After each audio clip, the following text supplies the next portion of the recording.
Lo dijo él. A primera hora. Muy bien, seguimos 7:14. Gracias a la gran cantidad de mensajes. Me llegaron un montón de mensajes. No he podido leer todos.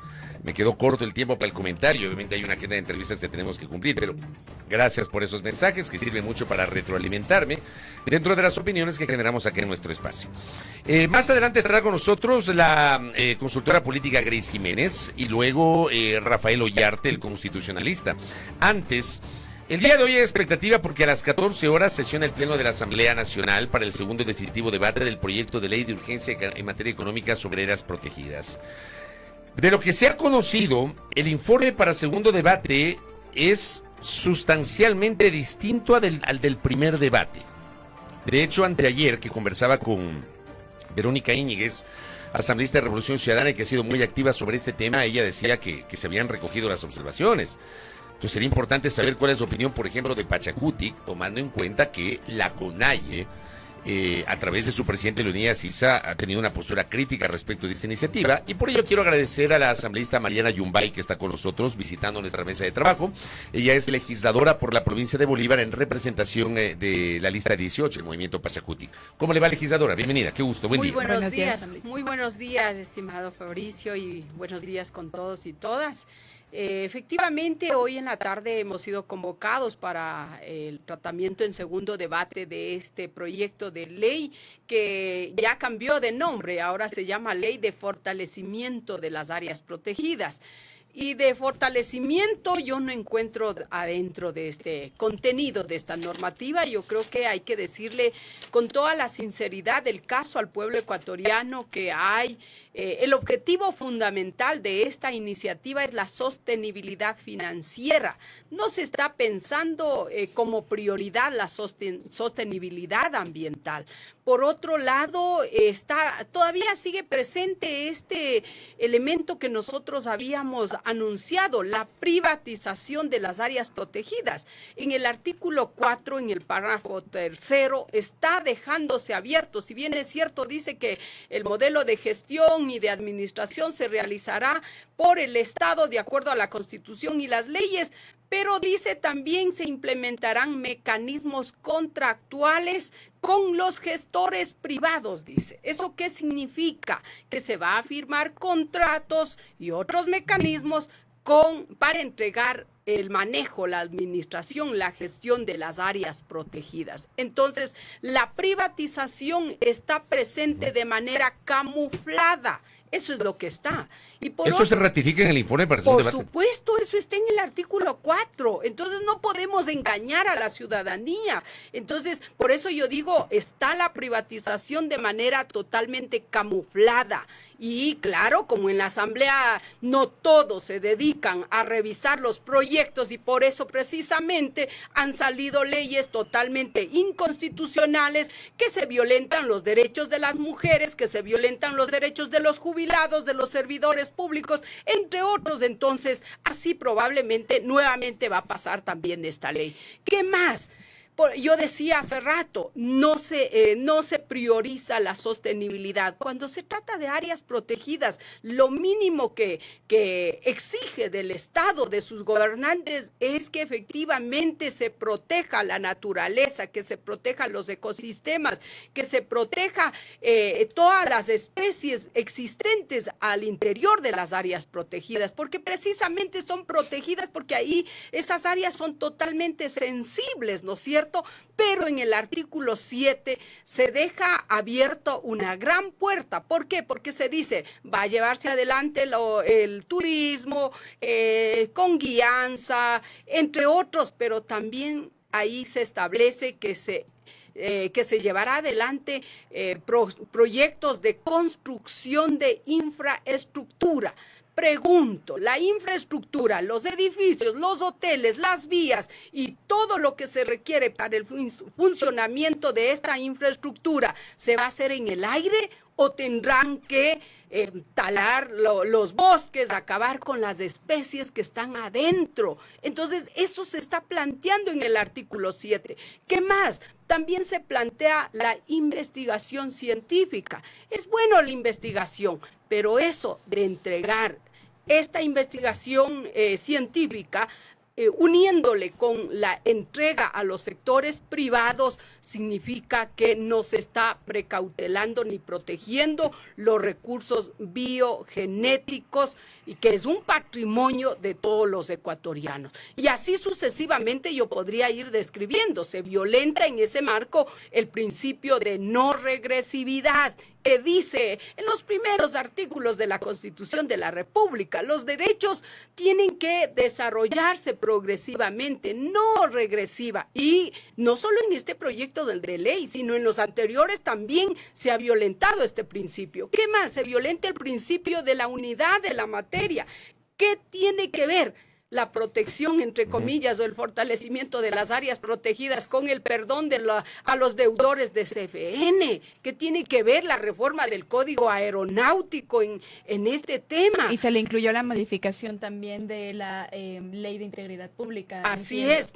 Mira, claro, están enmendando los desatinos, las incoherencias y las inconstitucionalidades cometidas en otra normativa. Nosotros, mire, en el tratamiento de la Ley de Integridad de la Gestión Pública se introdujeron un sinnúmero de artículos en el último instante cuando ya se iba a someter a votación. O sea, eso no hubo debate, no hubo absolutamente nada. Asambleísta, ¿qué prevén que ocurra entonces en este debate? Y lo pongo entre comillas porque precisamente hay muchos asambleístas que nos han dicho que debate es lo que menos ha habido en las últimas leyes que se han aprobado. ¿Han conversado tal vez ya entre esta facción, si se quiere, de Pachacuti que ha quedado y con la otra también está de acuerdo en que vayan a votar a favor de este segundo informe de ley? Bueno, yo tengo que hablar con toda la sinceridad. Llegamos 9 asambleístas por el movimiento Pachacuti cobijados por la Huipala.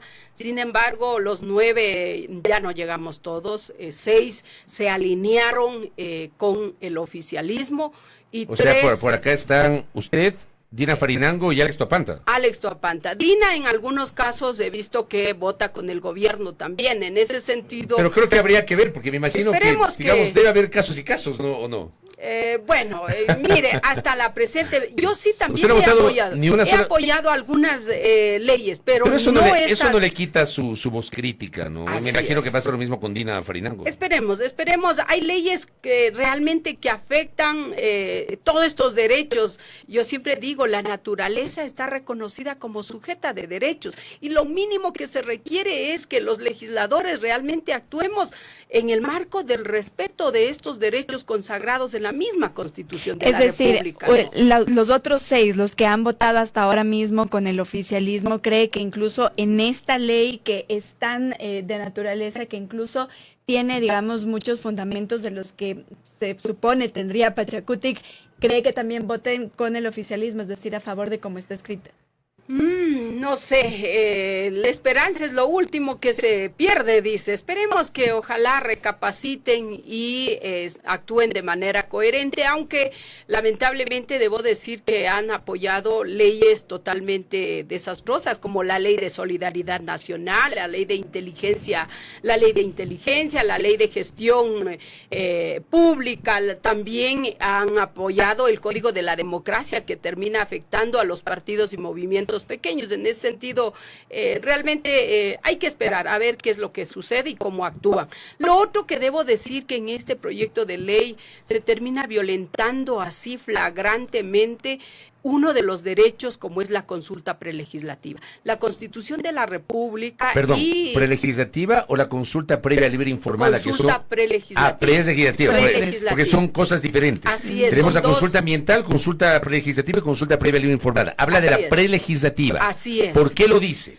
¿Por qué? Porque la Constitución de la República en el artículo 57.17 establece claramente que previo a la adopción de normativas que tienen relación con los derechos de los pueblos y las nacionalidades, tiene que hacerse la consulta prelegislativa. ¿Se refiere usted a este proyecto? Este proyecto tenía que ser sometido a consulta prelegislativa. Pero ¿cómo hacemos para someter un proyecto de urgencia en materia económica? Yo entiendo el punto que usted plantea, Mariana, pero ¿Cómo hacemos para que un proyecto de urgencia en materia económica que tiene plazos fatales, porque aquí, a diferencia de los proyectos ordinarios, hay, digamos, flexibilidad en los plazos más allá de lo que dice la ley orgánica, pero aquí es un plazo fatal de 30 días, improrrogable? Sí, pero por este plazo fatal no podemos terminar violentando la Constitución de la República. Si somos legisladores, lo mínimo que debemos saber es y actuar respetando el contenido de la norma constitucional. Mire, hay un ejemplo claro. La Corte Constitucional en el 2022, cuando resolvió el caso de la Ley de Recursos Hídricos, acuérdese que declaró inconstitucional porque no se consultó, no se respetó este derecho a la consulta prelegislativa, que no está solo en la Constitución de la República, está en el convenio 169 de la Organización Internacional del Trabajo, en la Declaración Americana sobre los Derechos de los Pueblos Indígenas, en la Declaración de las Naciones de los Derechos de los Pueblos Indígenas y también en los distintos pronunciamientos de la Corte Interamericana de Derechos Humanos. En ese sentido, no podemos decir es que es urgente, por ende hay que violentarle nomás. O sea, ¿qué estamos haciendo? Si nos corresponde mínimamente respetar estos derechos, ¿no es cierto? Y hay que dejar claro, los pueblos indígenas están asentados casi en más del 49% de la superficie de las áreas protegidas. O sea, estamos hablando ya casi del 50%, y pese a aquello no se les consulta, porque no es una cuestión de que están viviendo y punto. Ahí se trata de que ahí está reproduciéndose un sistema de vida, un sistema de administración de justicia, prácticas de conservación, entre otros elementos que al final va a terminar afectando. Y precisamente por eso la Constitución dice que se respete esta consulta prelegislativa. ¿Hay alguna preocupación respecto de lo que se ha escrito en este texto, en estos 8 artículos, sobre la consulta previa, libre e informada y también la consulta ambiental? Bueno, yo debo decir que hay varias contradicciones en este proyecto, varias contradicciones. Entre ellos es que dice que se va a respetar la consulta previa, libre, informada, dice, cuando se trate de los pueblos y nacionalidades.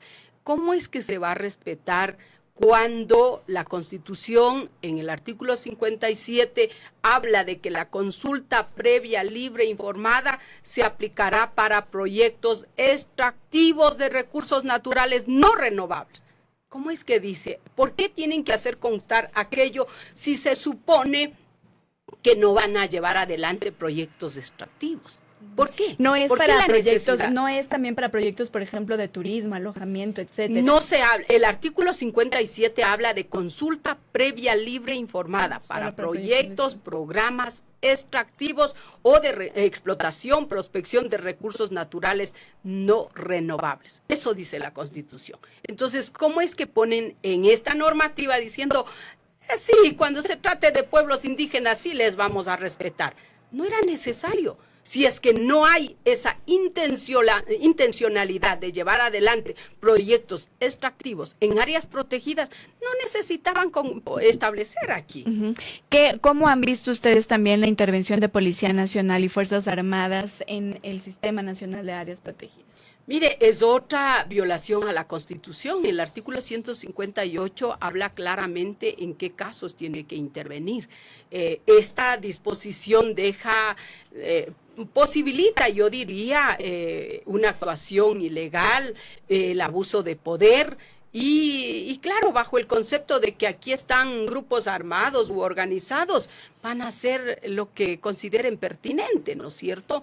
Ahora, lo que sí debo dejar claro también es que no es que estamos opuestos a la minería ilegal, hay que combatirlo. Y yo digo, ¿qué han hecho hasta la presente fecha? ¿Acaso el Estado ha estado totalmente ausente y ha permitido que en sus narices, sí, en su cara, hayan iniciado proyectos extractivos? No es que se puede iniciar proyectos extractivos ilegales de manera escondida. ¿Pero qué pasa con los proyectos legales, en cambio? Porque hay proyectos legales sobre los cuales también hay oposición de un segmento del movimiento indígena. Por supuesto, porque no se ha respetado estos derechos, el derecho a la consulta previa, libre e informada.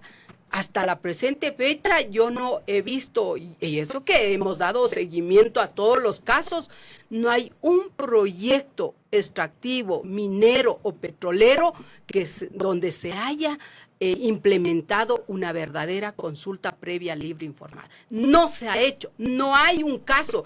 Yo que participo en eventos internacionales donde nos reunimos con varios países y cuando me dicen de Ecuador qué experiencia buena tiene, y no podemos contar. Porque experiencia buena de consulta. Claro que sí, no se ha hecho absolutamente. Pero ojo que se supone que la consulta no es vinculante, sino es una suerte de, no me refiero al desarrollo de la consulta, sino al resultado de la consulta. Termina siendo una suerte de socialización con la comunidad.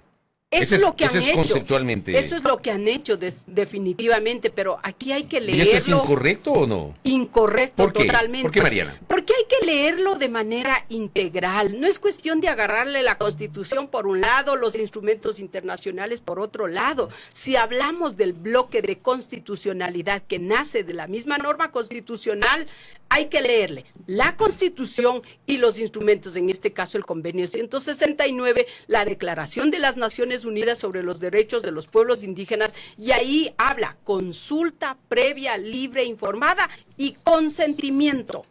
Eso significa que son los pueblos los que tienen que consentir. Pero no es una situación de informativa que tendrá que hacer el Estado. Tiene que entregar herramientas. ¿Dónde están los estudios de impacto social, ambiental, económico, cultural?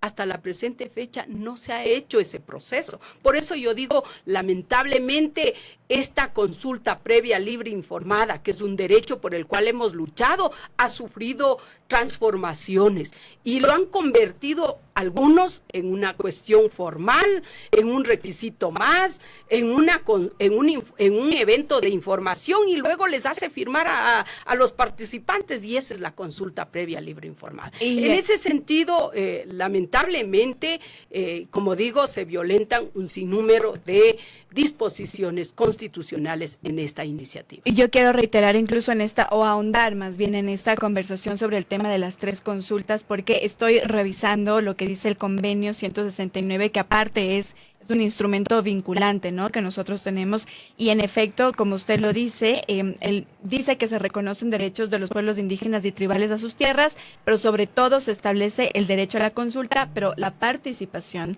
de los pueblos indígenas en todas las decisiones que puedan afectarles. Es decir, que lo que se ha hecho hasta ahora en el Ecuador ha sido dejar que la consulta ambiental no sea vinculante, sino una especie de socialización. Así es. Lamentablemente, aquí lo que más se ha hecho es vulnerar estos principios y estos derechos que no solo están en la norma constitucional, sino en los instrumentos internacionales. Lo otro que sí hay que decirlo, yo creo que es momento de analizar como ciudadanos, es pertinente llevar adelante proyectos extractivos en áreas totalmente sensibles, ricos en la producción, entre otros elementos, y donde existen fuentes de agua.